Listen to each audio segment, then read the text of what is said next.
In today's video, I am going to teach you how to export and import email backup from Gmail emails.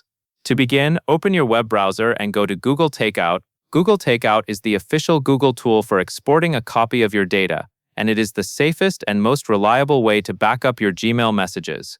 Once you are on the Google Takeout page, you will see a long list of Google products that can be included in an export. Since we only want your email backup, click Deselect All.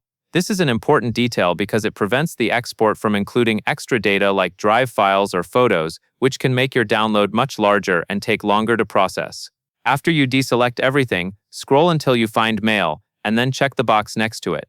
Take a second to confirm that Mail is the only item selected. This keeps the export focused on your Gmail content. Next, scroll down and click Next Step. This brings you to the delivery and export options, where you decide how Google will send your backup to you. For the delivery method, select Send Download Link via email. With this option, Google will prepare your archive in the background, and then email you a secure download link when it is ready. Depending on the size of your mailbox, this can take anywhere from a few minutes to several hours. If you have a large inbox, it is normal for it to take longer. When you are ready, click Create Export. After that, you can leave the page and wait for the message from Google Takeout to arrive in your inbox. Once you receive the email, open it and use the provided link to download your export file.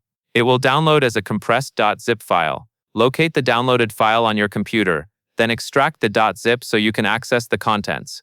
Make sure the extraction finishes completely before you move on, and store the extracted backup in a safe folder so it is easy to find later.